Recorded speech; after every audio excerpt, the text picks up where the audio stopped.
Assalamualaikum warahmatullahi wabarakatuh.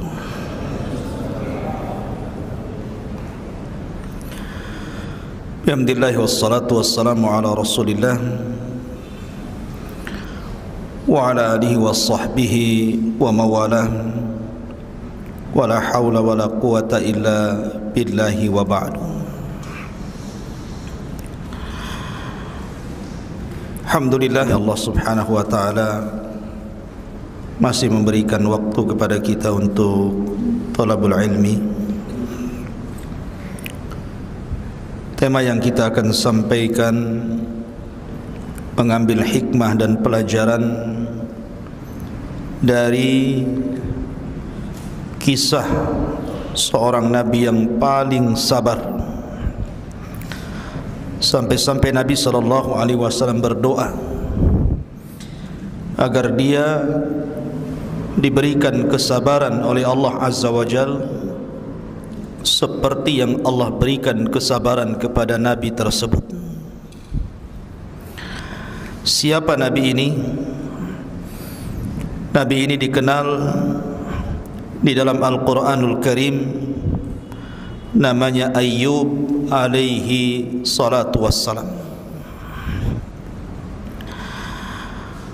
Ma'asyiral muslimin yang dimuliakan Allah Azza wa Jalla,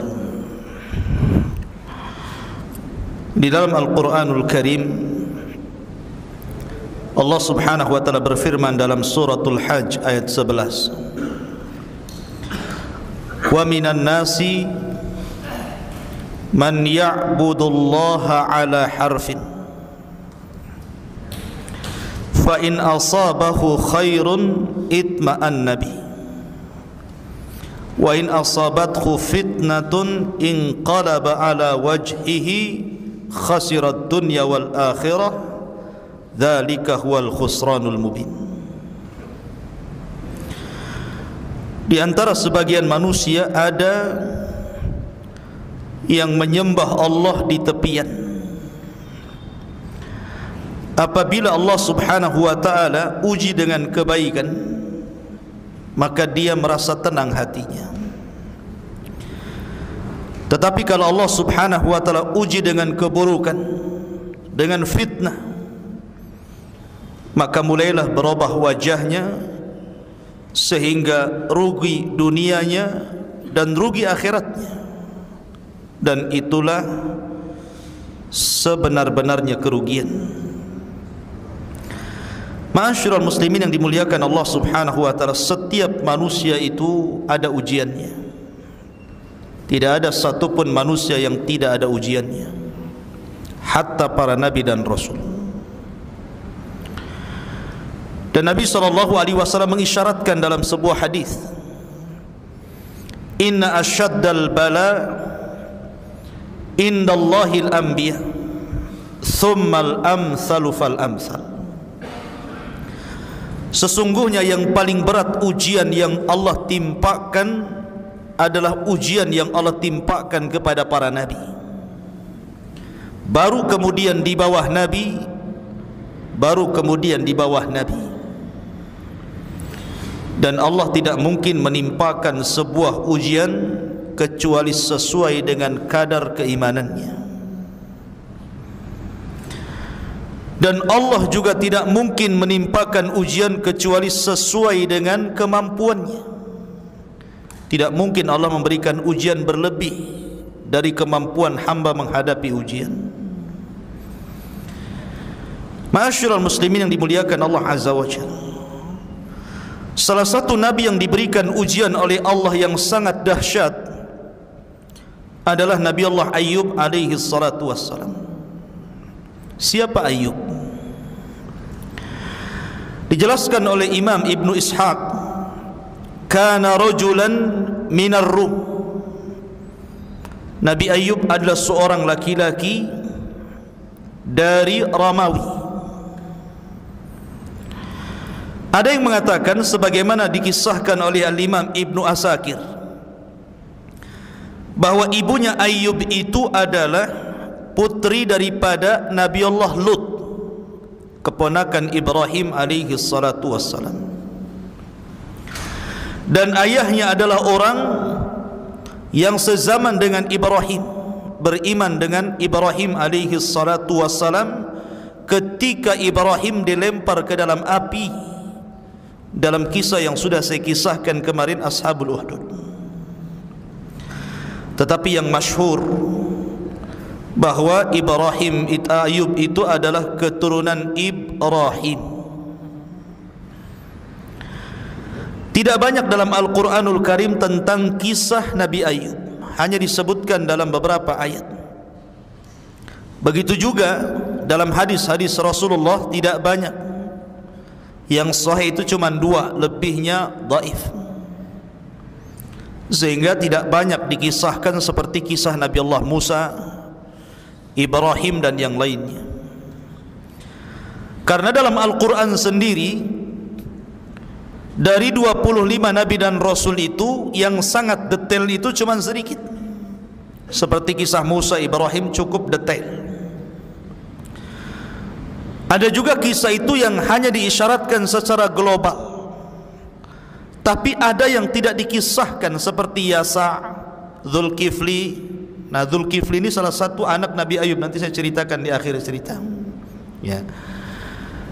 Sehingga untuk membentangkan terlampau panjang kisah ini tentu banyak diambil dari Israiliyat, tapi kita akan cukupkan di dalam Al-Quran, hadis Nabi SAW yang sahih dan keterangan para ulama. Di dalam surah Al-An'am ayat 84, Allah mengatakan, wa min dzurriyyatihi Dawud wa Sulaiman wa Ayyub wa Yusuf wa Musa wa Harun. Dan termasuk anak keturunan Ibrahim adalah Nabi Allah Dawud, kemudian putranya Sulaiman, kemudian Nabi Ayyub, Yusuf, Musa dan Harun. Dalam surah Al-An'am disebutkan bahwa Ayyub keturunan Ibrahim. Kalau pendapat yang pertama, keturunan Lut, ibunya dari putri Lut dan ayahnya orang yang beriman kepada Ibrahim. Tapi pendapat ini dibantah. Jumhur ulama mengatakan bahwa Ayyub keturunan Ibrahim berdasarkan nas Al-Quran. Ma'asyiral muslimin yang dimuliakan Allah Azza wa Jalla, di dalam Al-Quran nama Ayyub itu salah satu nama yang dicantumkan secara nama dari 25 Nabi dan Rasul. Allah subhanahu wa ta'ala berfirman, inna awhayna ilaika kama awhayna ila Nuhin wan nabiyyina min ba'di wa awhayna ila Ibrahim wa Ismail wa Ishaq wa Ya'qub wal asbat wa Isa wa Ayyub.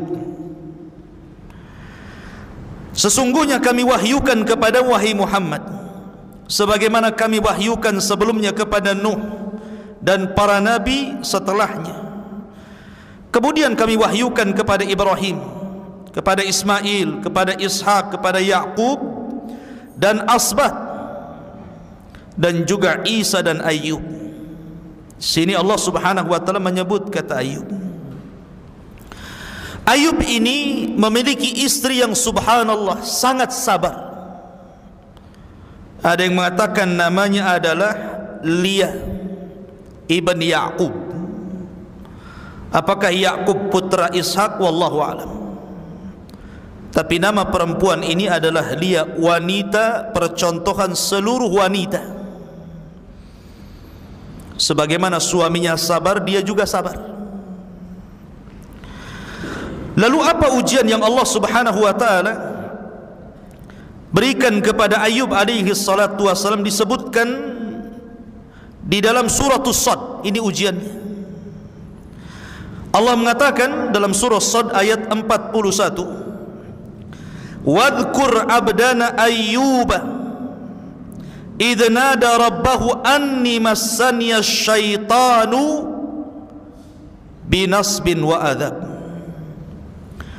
Ceritakan wahai Muhammad hamba kami Ayyub alaihi salatu wassalam ketika dia menyeru Rabbnya dan mengatakan, ya Rabb, sesungguhnya syaitan telah menimpakan kepadaku binasbin wa adab, dengan berbagai macam nasb, ujian, keburukan, dan azab, siksaan.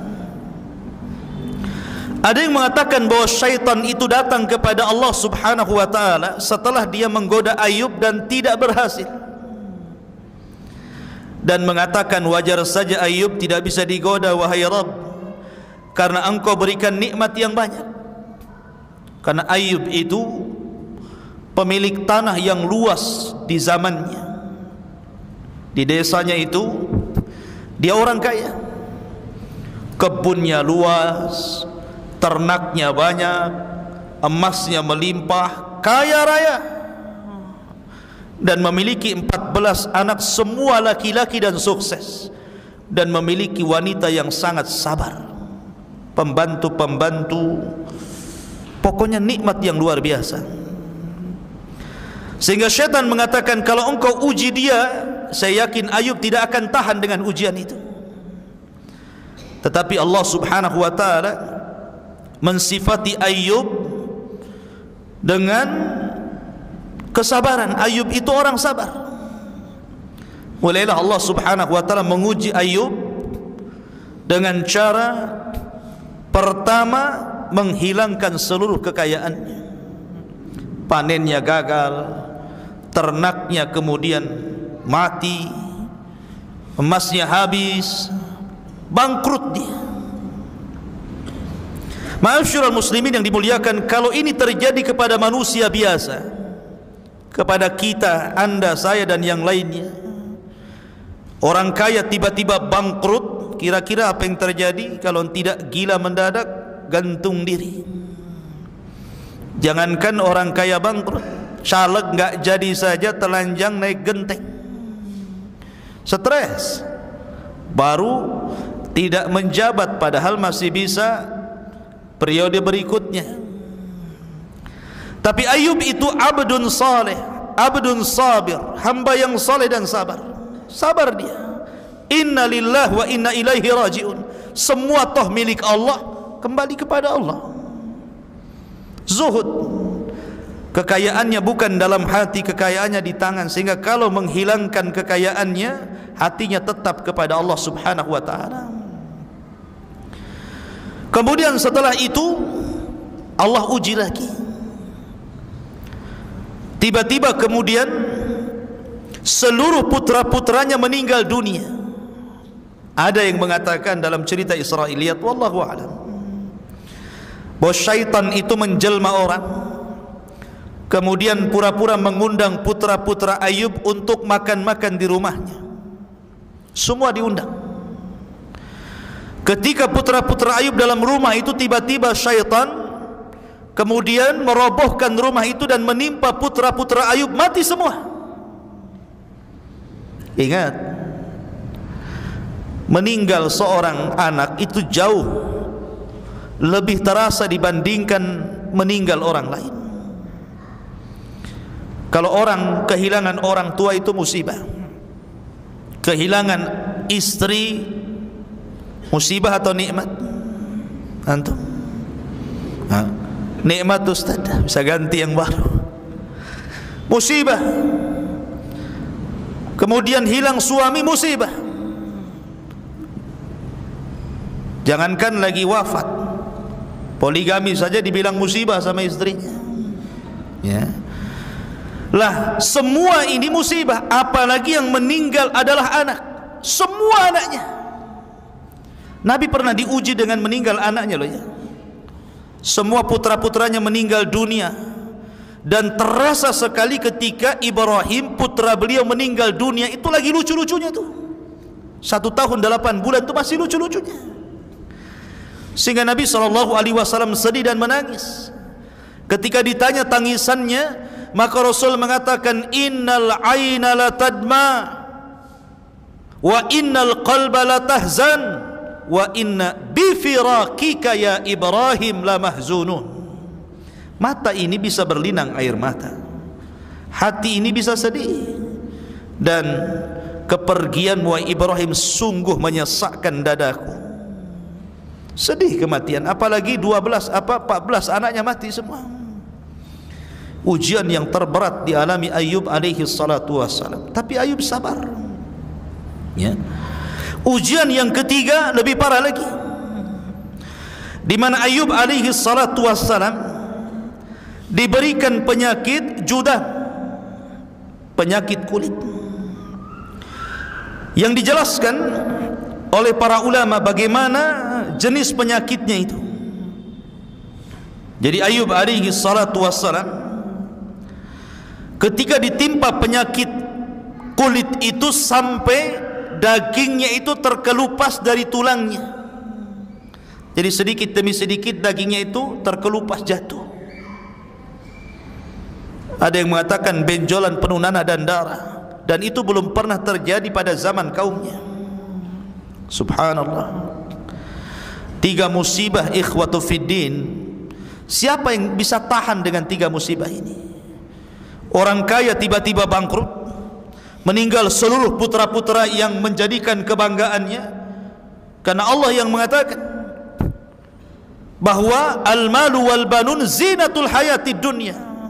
Harta dan kekayaan, al-malu wal banun, harta dan anak-anak itu zinatul hayati dunya, perhiasan kehidupan dunia. Ini dua-duanya lenyap. Belum lagi diberikan ujian penyakit, bukan sehari 2 hari, setahun 2 tahun. Kata Ibnu Katsir, 18 sanah, 18 tahun lamanya diuji seperti itu. Belum dari 3 ujian ini, beruntun ujian-ujian yang lainnya. Sebab kalau orang kaya, manusia mendekat. Kalau orang miskin, manusia menjauh. Ya kan? Walaupun kalau kaya, orang kaya pun menjauh dari orang miskin, takut pinjam uangnya. Kalau kaya, banyak kawannya. Kalau sudah miskin, dijauhi.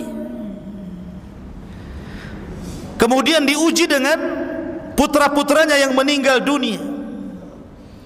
Bisa putus asa karena merasa bahwa tidak ada lagi keturunan yang akan meneruskan kehidupannya. Betapa banyak orang yang tidak punya anak, berobat ke sana kemari, jual sawah, menghabiskan ATM dan begitu seterusnya, hanya ingin punya anak.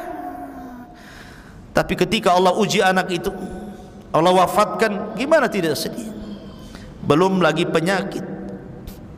Sehingga satu demi satu kemudian mereka pun meninggalkan Ayub. Mulai dari teman-teman akrabnya, kawan-kawan baiknya, sampai kepada keluarganya. Sehingga tidak ada yang tersisa kecuali hanya 3 orang yang setia untuk menemani Ayub. 1 istrinya dan 2 kawannya, yang kadang datang berziarah, nengok kawannya Ayub. Yang lainnya hilang semuanya. Lihat ujian Allah subhanahu wa ta'ala. Yang 2 orang kawannya pun tiba-tiba ada syak dalam dadanya, dan mengatakan, jangan-jangan Ayub saudara kita itu ditimpakan penyakit karena sebuah kutukan. Kawannya mengatakan, bagaimana kau bisa mengatakan seperti itu? Ya, kalau memang bukan kutukan, apa namanya? Ayub itu sudah sakit 18 tahun lamanya. 1 penyakit pun tidak ada tanda-tanda yang diangkat, makin memarah. Kalau bukan kutukan, apa namanya? Jangan-jangan Ayub itu melakukan dosa sehingga Allah subhanahu wa ta'ala adab dia seperti itu. Sampai akhirnya suudzon kepada Ayub. Ini 2 kawan yang baik itu, kalau yang lain sudah habislah. Sehingga kemudian istrinya pernah tidak tahan. Ayub alaihi salatu wassalam itu tidak pernah mengeluh. Dia hanya berzikir kepada Allah, setiap hari berzikir, memuja, memuji, terus mengingat Allah azza wa jalla. Dia tidak pernah berdoa, ya Allah kembalikan kesehatanku, ya Allah kembalikan putra-putraku, ya Allah kembalikan kekayaanmu. Tidak, Ayub tidak pernah mengatakan sedikit pun, seolah-olah dia yataladzat, merasa menikmati ujian yang Allah subhanahu wa ta'ala timpakan kepada dia. Ada manusia seperti ini yang enggak ada tasakhud dia, yang ada tasakhud atau tasakhud itu yang ada murang-muring saja hatinya. Ya, memang begitu.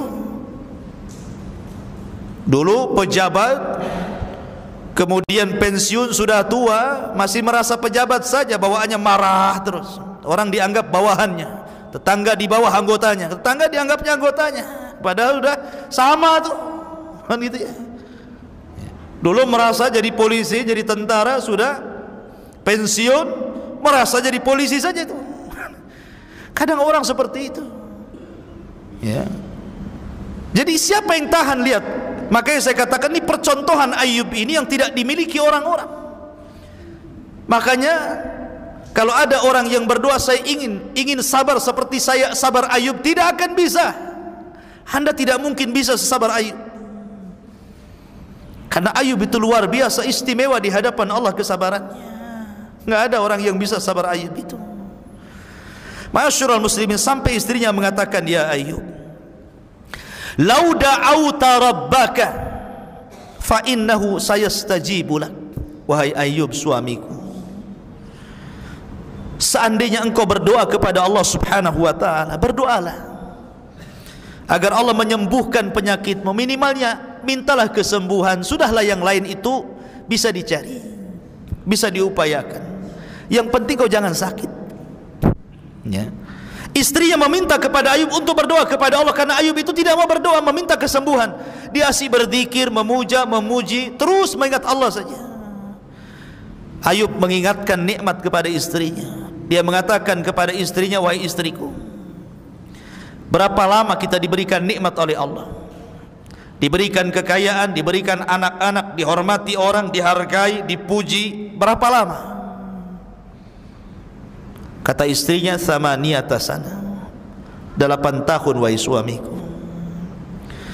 Maka Ayub mengatakan, wahai istriku, kalau Allah subhanahu wa ta'ala telah memberikan kenikmatan kepada kita, thamaniyata sanatan wa ana fi sihhatin wa afiyah, diberikan kenikmatan 8 tahun dan saya dalam kondisi sehat dan diberikan afiah, kenikmatan yang banyak, maka bagaimana mungkin kita kemudian meminta kepada Allah sementara kita belum sampai kepada tahun nikmat Allah yang berikan kepada kita? Harus seimbang. Ya. Kalau Allah memberikan nikmat 8 tahun, maka diuji oleh Allah harusnya sabarnya 8 tahun baru meminta, begitu loh.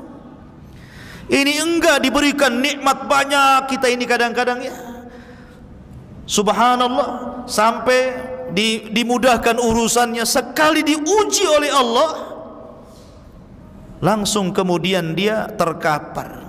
Ya Allah, kenapa asik saya terus kau uji? Kenapa enggak tetangga sebelah saja? Dia kan ahli maksiat, suruh tetangganya yang sakit, ya kan? Tetapi Ayub alaihi salatu wassalam mengingatkan kepada istrinya, jangan, tidak sebanding nikmat dengan bala yang Allah timpakan kepada kita ini. Coba, siapa yang bisa mengucapkan kalimat itu? Tidak bisa. Tidak bisa, karena yang bisa mengucapkan kalimat ini hanya orang-orang yang sabar. Dari situlah wajar kalau Allah mengatakan, innama yuwaffas sabiruna ajrahum bighairi hisab. Allah akan berikan pahala bagi orang-orang yang sabar itu tanpa batas. Bahkan di zaman Rasul ada wanita yang suka kena penyakit ayan. Kalau datang penyakitnya, dia suka buka-buka baju dan nampak auratnya. Datanglah dia kepada Rasulullah, ya Rasulullah, saya ini terkena penyakit, dan kalau datang penyakit itu terbuka auratku. Fad'ullaha li, berdoalah kepada Allah untukku supaya Allah sembuhkan Rasul. Kata Nabi SAW, kalau kau mau aku akan berdoa, nanti Allah sembuhkan. Wa in sabarti falahul jannah, wa in sabarti falakil jannah. Kalau engkau sabar, Allah akan janjikan kau surga. Milih sembuh atau milih surga? Akhirnya dia mengatakan, aku milih surga. Tapi berdoalah kepada Allah, ya Rasulullah, kalau memang penyakitku kambuh, janganlah sampai aku buka-buka auratku. Lihat kesabaran wanita ini, ya. Jadi sabar itu memang ujian. Di zaman Rasul ada wanita meninggal anaknya, kemudian dia nangis di kuburan, meraung-raung di kuburan. Rasul lewat di situ, kemudian dia mengatakan, ittaqillah, bertakwalah kau kepada Allah, kata Rasulullah. Wanita ini menyaut, ya, kau bisa mengatakan seperti itu karena ujian tidak menimpamu, ujian itu menimpaku. Kemudian orang ini pergi, dia tidak tahu ini Rasulullah.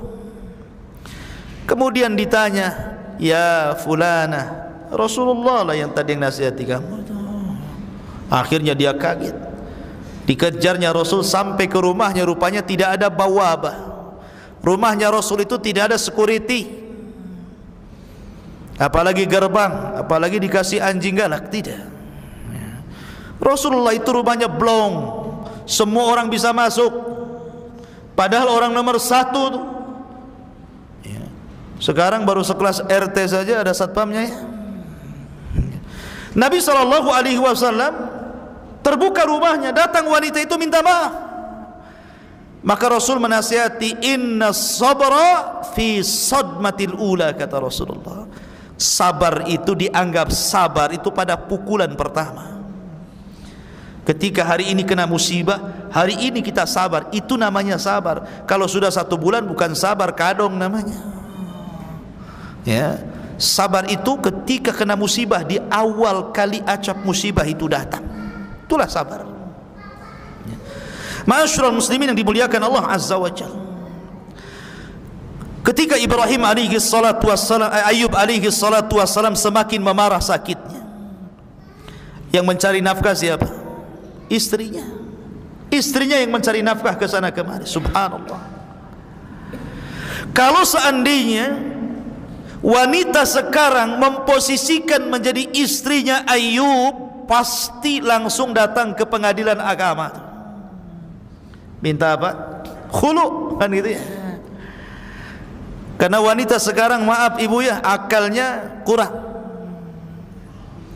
Ya, kalau suaminya lagi sehat, apalagi kerjanya bagus, ada istilah, ya, abang sayang kalau banyak uang, kan gitu. Abang ku tendang kalau habis uangnya, kan. Artinya bahwa posisi seorang wanita itu penting dalam rumah tangga. Jangan hanya ketika senang sehat suaminya, ketika susah justru disitulah pahala yang sesungguhnya. Itulah pahala yang sesungguhnya seorang istri ketika merawat suaminya. Kalau suami lagi sehat, apa yang dirawat? Tapi ketika suami sakit, itulah pintu sorga selebar-lebarnya di situ. Itulah baiti jannati, sorgaku adalah rumahku itu. Ini istrinya Ayub di percontohan. Dia yang cari nafkah karena memang Ayub terbaring tidak bisa apa-apa. Apalagi orang-orang menjauh melihat Ayub saja, orang menjauh takut. Bagaimana mau cari kerjaan? Kalaupun dia bisa, kemudian jalan gitu ya. Akhirnya istrinya pun menyembunyikan diri kalau dia istrinya Ayub, supaya orang tidak tahu. Kalau tahu, orang pun tidak mau menerima dia sebagai pekerja, takut tertular penyakitnya. Sampai seperti itu musibahnya, ya. Dan para ulama mengatakan kalau istri yang seperti ini dia dapat 2 pahala. Pertama, pahala bersedekah kepada suaminya. Yang kedua, pahala berbakti kepada suaminya. Tapi di zaman sekarang tidak, suaminya sehat, istrinya tetap kerja. Betul kan? Istrinya kerja, suaminya sehat, padahal dibalik kata suaminya, kola yang kerja, biar aku yang masak, yang ngurus anak, yang ngepel, yang ini. Dunia terbalik. Ma'asyiral muslimin yang dimuliakan Allah Azza wa Jalla, suatu ketika sudah ketahuan bahwa dia istrinya Ayub, satu persatu orang itu tidak mau memakai dia sebagai pekerjanya. Sampai akhirnya apa yang harus dilakukan? Terpaksalah dia menjual rambutnya. Istrinya Ayub itu rambutnya panjang. Ayub itu kalau bangkit dari tidurnya terkadang memegang rambutnya supaya bisa bangkit. Tiba-tiba dijual, dan di zaman itu rambut itu sangat berharga. Di zaman itu, di zaman kita kecil-kecil saja kan begitu, rambut itu dijual kan, dijadikan gelung untuk pengantin, dirias gitu ya. Karena ada tuh orang-orang yang jual rambut itu. Nah di zaman itu rambut masih berharga untuk kecantikan wanita, walaupun dalam Islam dilarang. La'anallahu, Allah melaknat mutawassilah, orang-orang yang suka menyambung rambut, wanita-wanita yang suka menggelung, menyambung rambut asli dengan palsunya. Dilaknat wanita seperti itu. Itu di masa Rasulullah, ajaran Islam dilaknat, tidak boleh. Tapi tentu di zaman dulu kan banyak syariat yang berbeda dengan kita, maka dijual tuh rambutnya. Kemudian karena punya uang agak banyak, ini istri ini ingin membahagiakan hati Ayub, dicarikan makanan kesukaan Ayub yang paling lezat. Subhanallah, berbaktinya sama suami itu. Kemudian datanglah dengan makanan yang enak. Ayub kaget dan curiga, dari mana dapat makanan itu? Dan Ayub tidak mau menyentuh makanan itu. Min aina hadha ta'am, dari mana makanan ini? Saya tidak akan menyentuh makanan ini sampai kau betul-betul terus terang dan jujur, dari mana kau dapat makanan ini. Kalau kau tidak jujur, di sini Ayub bersumpah, saya akan mencambuk kamu 100 kali kalau Allah takdirkan aku sembuh, katanya. Dia bernadar kepada Allah Azza wa Jalla mau menyambuk istrinya 100 kali. Akhirnya kemudian istrinya ngaku, dia buka jilbabnya sambil menangis, kemudian diperlihatkan rambutnya yang dipotong dan dijual. Maka Ayub pun kemudian semakin sedih. Sedemikian besarnya pengorbanan istrinya hanya untuk menemani suami tercintanya Ayub alaihi salatu wassalam. Mudah-mudahan istri antum seperti ini ya. Jangan baru sakit sehari dah minta cerai ya. Ma'asyiral muslimin yang dimuliakan Allah Azza wa Jalla. Akhirnya kemudian Ayub alaihi salatu wassalam mendengar perbincangan dua kawannya yang seolah-olah ada keraguan-raguan, jangan-jangan dia melakukan sebuah perbuatan yang dilarang oleh Allah Subhanahu wa taala, kemudian mendapatkan kutukan yang tidak diberikan kepada umat di zamannya. Dari sinilah Allah Subhanahu wa taala berfirman. Allah Subhanahu wa taala berfirman, wa ayyuba idh nada rabbahu anni massaniya dhurr wa anta arhamur rahimin. Dan ingatlah ketika Ayub berdoa kepada Allah, kemudian mengatakan anni massaniya dhurr wa anta arhamur rahimin, sesungguhnya aku telah ditimpakan penyakit, ya Rabb hilangkanlah penyakitku, karena engkau zat yang maha penyayang dari seluruh makhluk-makhluk yang penyayang. Ayub hanya minta satu, disembuhkan penyakitnya. Ayub tidak minta dikembalikan hartanya, tidak mengatakan ya Allah rizkikan lagi rizki yang banyak kepadaku, ya Allah karuniakan anak-anak yang banyak lagi kepadaku. Tidak, Ayub tidak itu. Ayub hanya minta kesehatan. Ayub hanya minta itu saja. Sebagaimana ayat yang tadi saya baca, wadhkur abdana Ayyub idh nada rabbahu anni massaniya syaitan bi nasbin wa adab. Dan ingatlah ketika Ayub kemudian berdoa kepada Rabbnya, sesungguhnya syaitan telah menimpakan kepadaku dengan berbagai macam bencana dan siksa. Maka kemudian setelah 18 tahun lamanya, Ayub hanya memuji Allah, berdoa, berzikir, mengingat Allah. Dia tidak minta kesembuhan, dia tetap sabar. Akhirnya dia berdoa kepada Allah setelah 18 tahun lamanya, minta kesembuhan, maka Allah pun mengatakan fastajabna lahu fakashafna ma bihi min durrin. Maka kami ijabah doanya Ayub dan kami pun angkat seluruh penyakitnya.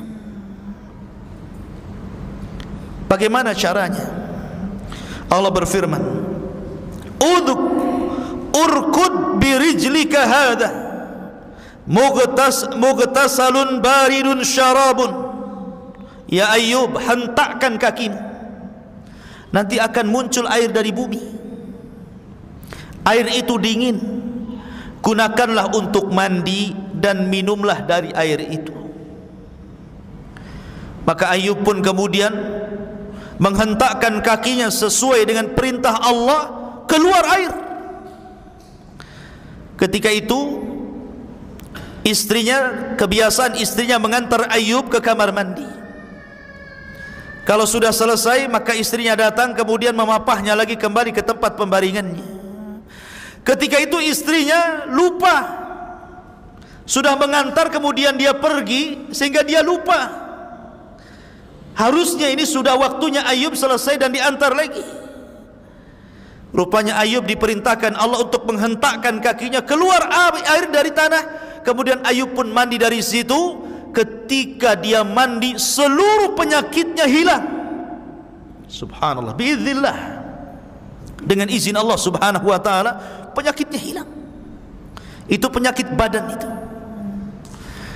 Kemudian dia meminum air itu, maka seluruh penyakit dalamnya juga hilang. Penyakit dohirnya hilang, penyakit batinnya juga hilang. Subhanallah, kuasa Allah subhanahu wa ta'ala. Dan Allah subhanahu wa ta'ala memberikan kepada Ayub badan yang sangat-sangat tampan, dikembalikan sebagaimana ketika Allah belum memberikan ujian kepadanya. Balik lagi muda, balik lagi sehat, balik lagi kekar. Sehingga istrinya datang, lupa dia mau jemput suaminya. Rupanya dia berpapasan dengan anak muda dan mengatakan, rahimakallah, semoga Allah merahmati kamu. Tidakkah kau melihat suamiku Nabi Allah Al-Mubtala, seorang nabi yang Allah uji? Wallahi, demi Allah, aku tidak melihat dirimu kecuali kau persis dengan suamiku dulu di waktu muda. Subhanallah gitu.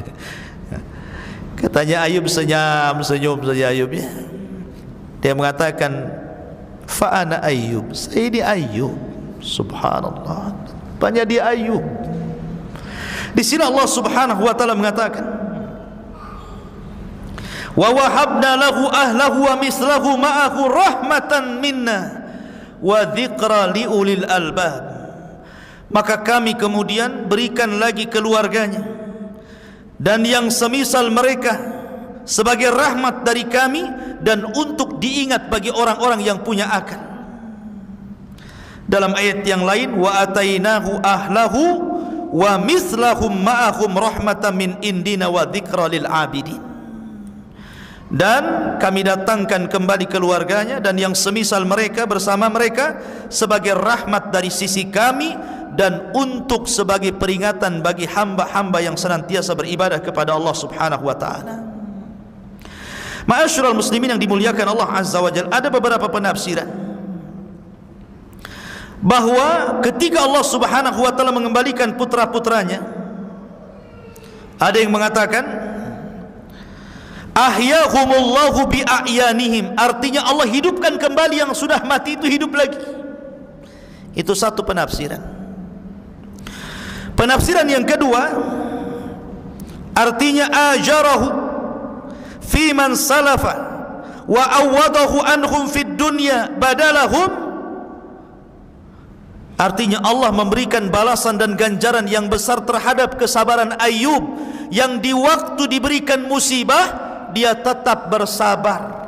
Karena kesabarannya itu akhirnya Allah ganti lagi, Allah lahirkan dari dia putra-putranya 2 kali lipat daripada anak yang meninggal. Yang tadinya 14 ya 2 kali lipat putranya, banyak lagi ya. Hartanya 2 kali lipat lagi. Subhanallah. Inilah kesabaran. Makanya kenapa Rasul mengatakan ajaban li amril mu'min, in asabat khusarra syakara fakanat khairan lahu, wa in asabat khudharra sabara fakanat khairan lahu, wa kana dzalika illa li mu'min. Sungguh heran perkaranya seorang mukmin itu. Kalau ditimpa kebaikan syukur dia, kalau ditimpa musibah sabar dia, dan itu baik dua-duanya. Mau musibah, mau kenikmatan, baik bagi seorang mukmin itu. Karena terkadang ujian harta itu lebih berat dibandingkan ujian musibah. Kalau orang sakit paling tinggi terbaring, apalah gitu kan, dia sabar ya. Tapi kalau diberikan harta, semua fasilitas maksiat di genggamannya. Mau apa dia? Mau minum khamar tinggal beli, mukul orang bayar preman, bunuh orang bayar tukang sihir, apalagi ya kan? Ujian orang yang punya harta itu berbeda dengan ujian orang fakir, orang-orang yang miskin. Terkadang ujian harta itu lebih berat dibandingkan ujian kemiskinan. Makanya kenapa Syekhul Islam Muhammad bin Abdul Wahab dalam kitabnya Qawaidul Arba, di muqaddimah kitabnya dia mengatakan bahwa 3 kunci kebahagiaan itu 3. Apabila ditimpa musibah dia sabar, apabila diberikan nikmat dia syukur, apabila dia berbuat dosa dia segera istighfar. Itulah kunci kebahagiaan. Ma'asyiral muslimin yang dimuliakan Allah Azza wa Jalla, ketika kemudian Ayub alaihi salatu wassalam sudah disembuhkan, artinya satu nikmat sudah dikembalikan. Satu nikmat dikembalikan, karena nikmat sehat itu nikmat yang sangat agung, ikhwan. Terkadang orang menyanyiakan nikmat sehat baru terasa kalau dia sakit, baru terasa kalau mulailah kolesterol tinggi, asam urat tinggi, darah tinggi, mulailah dia terasa gitu kan. Kenapa waktu sehat tidak digunakan sebaik mungkin? Makanya Rasul mengatakan ni'matani maghbunun katsirun minan nas, as-sihhatu wal farag. 2 nikmat terkadang manusia lupa, sehat dan waktu luang. Lah Ayub alaihi salatu wassalam ketika itu teringat dengan nazarnya. Nazar apa? Memukul istrinya kan. Dia kan sudah nazar dulu mau pukul istrinya. Maka Allah Subhanahu wa taala menurunkan Al-Qur'an kepada Nabi sallallahu alaihi wasallam menghabarkan bagaimana Ayub kemudian melaksanakan nazarnya. Apa kata Allah? Wa khudh biyadika dhigsan fadrib bihi wa la tahnath inna wajadnahu sabiran ni'mal abdu innahu awwab. Ambillah wahai Ayub seikat rumput, hitung 1, 2 sampai 100 rumput, ikat jadi 1. Pukullah istrimu dengan ikatan rumput itu sekali saja, itu sama dengan 100 kali cambuk. Kenapa Allah Subhanahu wa ta'ala memerintahkan seperti itu dan memberikan rahmatnya kepada istrinya Ayub, Lia ibn Ya'qub ini? Karena kebaikannya, kebaikan istri kepada suami ini luar biasa ya kan? Makanya kemudian Allah mengatakan sudah, wala tahnath, kamu tidak boleh mengingkari nazarmu, sumpahmu harus tetap dilaksanakan. Lalu bagaimana caranya? Ambil 1 ikat rumput, hitung sampai 100, pukulkan 1 kali, itu sudah cukup. Kemudian setelah itu dijelaskan bagaimana Allah Subhanahu wa taala mengembalikan kekayaan Ayub alaihi salatu wassalam. Dijelaskan dalam sebuah riwayat. Jadi ketika Ayub alaihi salatu wassalam sedang mandi dia, tiba-tiba ada hujan, tapi bukan air. Sebagaimana disebutkan oleh Ibnu Abi Hatim dari hadis Abu Hurairah radhiyallahu an, lamma afallahu Ayyub alaihi salam, ketika Allah memberikan kesembuhan kepada Ayyub alaihi salatu wassalam, amtara alaihi jaradan, tiba-tiba belalang jatuh dari langit, hujan belalang. Tapi belalang itu bukan belalang asli, tapi belalang berupa emas. Emas yang berbentuk belalang jatuh dari langit, hujan. Mau nggak antum kayak gitu? Mau lah Ustaz ya. Dan nggak pernah beli kalung sama istri, kasihlah dia belalang satu katanya.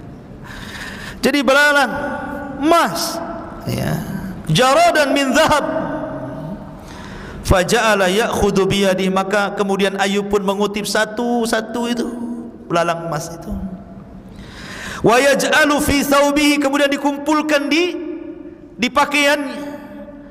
Qala, dan mengatakan, dikatakan kepada Ayub, Allah berfirman, ya Ayub ama tashba', wahai Ayub, belum kenyang kamu? Sudah kau sembuhkan, masih juga kau mau mengambil belalang-belalang emas itu?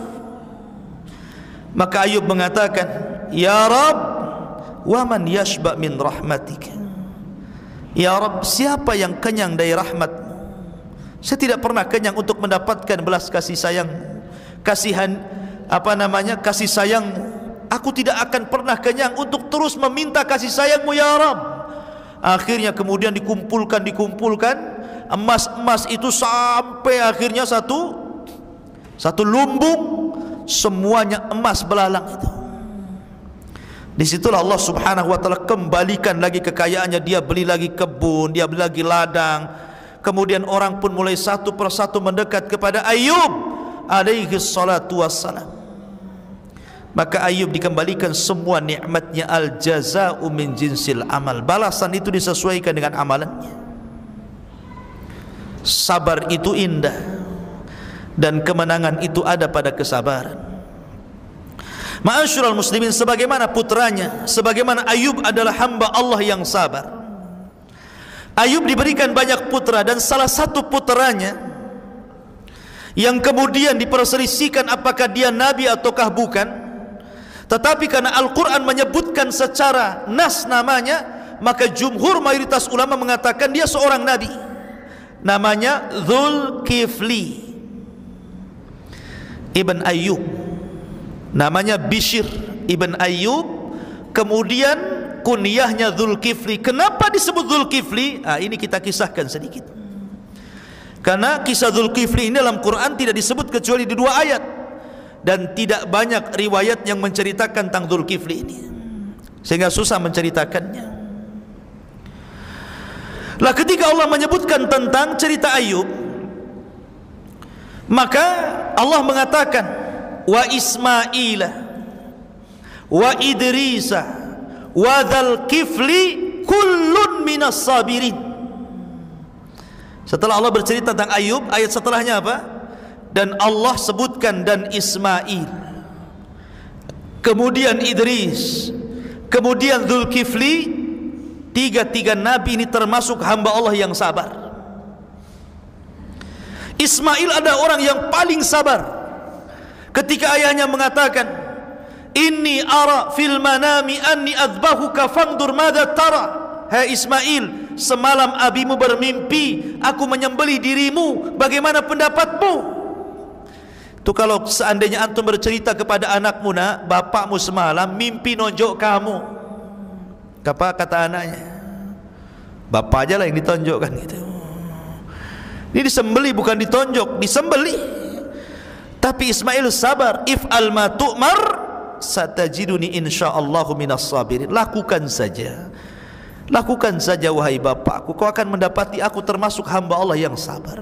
Sabar ditinggal anak-anak kecil sama ibunya Hajar di tempat yang tidak ada tanaman, tidak ada air, tidak ada apa-apa. Biwadin ghairi di zar'in inda baitikal muharram, di sebuah lembah kering kelontang, ditinggal Ibrahim. Sabar. Bahkan ketika membuat bait meninggikan Ka'bah bersama Ibrahim pun dia sabar. Itulah Ismail kesabarannya. Kemudian Idris sabar. Kenapa disebut Idris? Karena Idris itu orang yang suka membaca, suka belajar, suka thalabul ilmi. Dan thalabul ilmi itu butuh kesabaran. Kata Ibnu Katsir, la yunalul ilmu birahatil jismi. Tidak mungkin ilmu itu diraih kecuali dengan tidak mungkin ilmu diraih dengan cara istirahat badan, mustahil. Antum tidur saja tiba-tiba dapat ilmu laduni, enggak akan. Ilmu itu dicari, dipelajari. Dan ilmu itu cuma ada dua, Al-Quran dan Sunnah. Selain itu tidak boleh diajarkan, dipelajari. Seperti ilmu sihir, ya, sampai ada seseorang yang sanggup mendatangkan malaikat, mendatangkan nabi. Ilmu dari mana itu? Malaikat kok bisa diperintah? Malaikat itu hanya bisa diperintah oleh Allah. Wa yaf'aluna ma yu'marun. Mereka melakukan apa yang diperintahkan Allah. Ini orang bisa memerintahkan malaikat, hebat tidak? Hebat, tapi konyol. Ya. Nabi pula diperintah seolah-olah nabi bawahannya, suruh datang, la haula wala quwata illa billah. Kemudian dikatakan ini ilmu Allah. Ilmu dari Allah dari mana? Itu syaitan. Orang ini dimain-mainkan dengan setan. Tidak ada ilmu Allah kayak gitu. Nabi saja tidak bisa mendatangkan malaikat. Ketika Jibril kemudian membawakan wahyu pertama kali, Rasul rindu ingin berjumpa dengan Jibril, tapi tidak bisa juga. Ya. Sampai akhirnya Jibril yang datang kepada Rasul menyampaikan wahyu berikutnya. Mana bisa dipanggil? Kemudian wa Ismail wa Idrisa wa Dzul Kifli. Kenapa disebut Dzul Kifli? Dzu itu pemilik, kifl itu yang memberikan kafalah. Kafalah itu artinya yang merawat, yang melindungi, yang menjaga, itu artinya kafalah. Makanya orang yang mengkafil anak yatim, ya, disebutkan dalam hadis Nabi, ana wa kafilul yatim fil jannata kahataini. Aku dan para pengkafil anak yatim seperti ini di surga, kata Rasulullah. Jadi Dzul Kifli itu orang yang mengkafil, yang melindungi. Ada 3 riwayat kenapa disebut Dzul Kifli. Namanya Bishr ibn Ayyub, tapi kemudian disebut Dzul Kifli. Yang pertama, ada yang mengatakan dahulu ada raja zalim di zamannya. 400 nabi ditangkap, 300-nya dibunuh, 100-nya lari. Zalim nih raja ini, satu hari membunuh 300 nabi. Makanya Allah Subhanahu wa taala menyebutkan tentang Bani Israel, wa yaqtulunal anbiya'a bighairil haqq. Mereka suka membunuh para nabi itu. Satu hari 300 para nabi dibantai, 100 lari. Kemudian berlindung kepada Bishr ibn Ayyub. Karena berlindung, kemudian dialah yang ngasih tempat, ngasih makan, ngasih perlindungan. Maka orang-orang menyebutnya Dzul Kifli. Ini satu riwayat. Ya. Ada yang mengatakan bahwa Dzul Kifli itu disebut Dzul Kifli karena dia orang kaya, mewarisi kekayaan Ayub alaihi salatu wassalam, dan dialah yang mengkafir orang-orang fakir di zamannya. Jadi ada orang kafir, dirawatnya, dikasih makan di sini di situ. Akhirnya ketika meninggal, orang-orang pun menyebutnya Dzul Kifli. Tapi riwayat yang paling sahih wallahu alam, yang terakhir, bahwa ketika itu masyarakat di zamannya hendak memilih seorang raja, tapi harus memiliki 3 sifat. Satu, dia harus suka puasa, puasa terus. Yang kedua, dia harus tukang sholat malam terus. Kemudian yang ketiga, dia harus bisa memutuskan setiap perkara manusia dan tidak boleh marah. Gak boleh marah. Seumur hidupnya gak boleh marah. Ada yang gak bisa marah? Yang gak bisa marah banyak, yang bisa marah lebih banyak. Orang kan diberikan marah, makanya Rasul mengatakan la taghdab, la taghdab, la taghdab, faraddada miraran, kan gitu. Jangan marah, jangan marah, jangan marah. Berkali-kali Rasul mengucapkan seperti itu. Ini kalau dia berkuasa tidak boleh marah sedikit pun. Coba, berat nggak itu? Puasa terus setiap hari, sholat malam terus setiap malam, dan dia tidak boleh marah ketika memutuskan urusan manusia. Dan itu tidak ada kecuali pada Bishr ibn Ayyub. Dia setiap hari sholat itu 100 rakaat, sabar, tidak pernah marah. Maka orang-orang menyebutnya dengan Dzulkifli, karena sabar. Ya kan, dia mengkafil sholatnya. Ini perlu sabar orang seperti ini kan. Puasa terus sabar, sholat malam terus sabar, menghadapi orang itu sabar. Maka orang yang menyebutnya Dzulkifli. Dan wajar Dzulkifli itu penyabar karena apa? Warisan daripada ayahnya. Mangga jatuh itu tidak jauh dari pohonnya kan. Sama durian jatuh tidak mungkin jatuh di bawah pohon mangga kecuali di bawah orang. Artinya bahwa kesabaran ini melahirkan kesabaran dan kesabaran. Begitulah kisah Nabi Ayyub alaihi salatu wassalam.